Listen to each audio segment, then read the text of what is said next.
The question I have for you all this week, are you being compliant? Simply stated, are y'all being compliant? See, I believe this: sales professionals, sales leaders, executives of companies, even presidents of companies, are y'all compliant? And there's a reason why I'm asking you this question. In fact, are you self compliant? And we're going to peel this back in our time this week. Here's the reason why I'm bringing it up. I am deep, and I mean deep, into reading the book, The Earned Life by Marshall Goldsmith. Great book. Highly encourage y'all to go grab a copy of the book, The Earned Life. Well, in the second half of the book, Marshall Goldsmith opens up by saying the way to earn that earned life is by becoming disciplined. And he talks about 5 areas of discipline. And it just so happens to be the first area is being compliant. Now, here's what's interesting. And I'm just going to read you just a couple sentences out of this book. Here it is, just so you all can get a glimpse out of it. It's The Earned Life by Marshall Goldsmith. When it comes to being compliant, hey, check this out, because this has a direct correlation to everyone in sales, regardless of title. It goes on to say this: compliance is easy to understand. And in parentheses, he goes on to say this: if I comply, I get better. But hard to do. In parentheses, I have to do it every day. Ugh. And then the sentence goes on to say this: humans are woefully bad at compliance.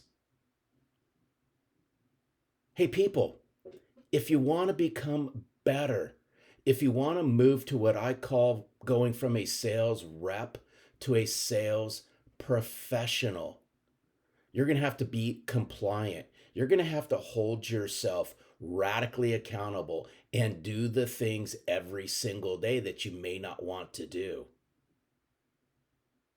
Again, are you being compliant? Furthermore, self compliant. Again, Marshall Goldsmith. Highly encourage you to go grab this book. Follow along with me on this one, because Marshall goes on to say this. Check this out. You can't count on the people issuing you, rephrase this.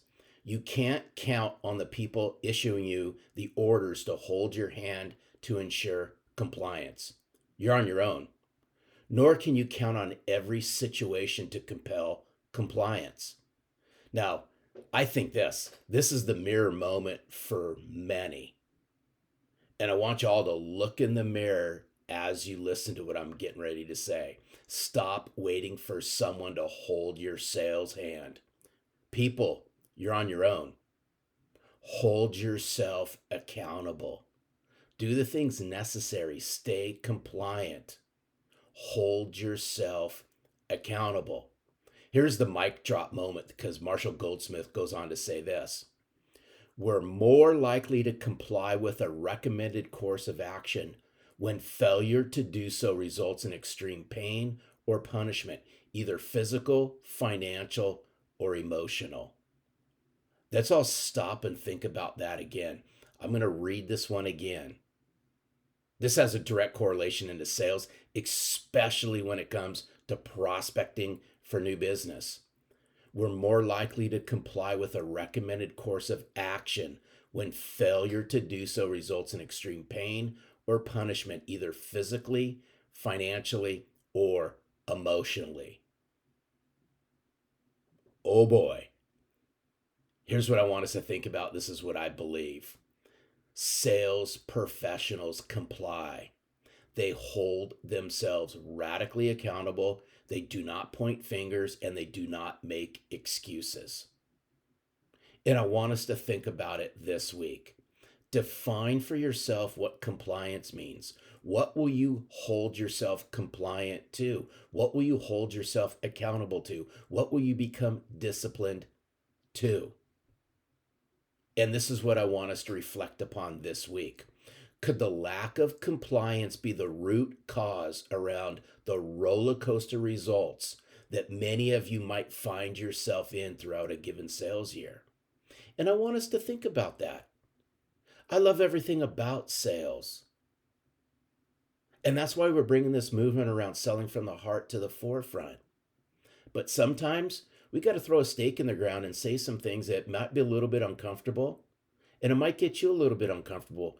I do it for a reason, because I care about your growth and I care about your future growth. But it all starts with being compliant to yourself. Here's what I do believe this week. And by the way, thank you for hanging out with me with this short, impactful message. I'll call this self-compliance. Self-compliance, I believe, is the next step in your sales growth. Let's all think about that. Clearly define what is compliance and what will I hold myself compliant to. Because I do know this.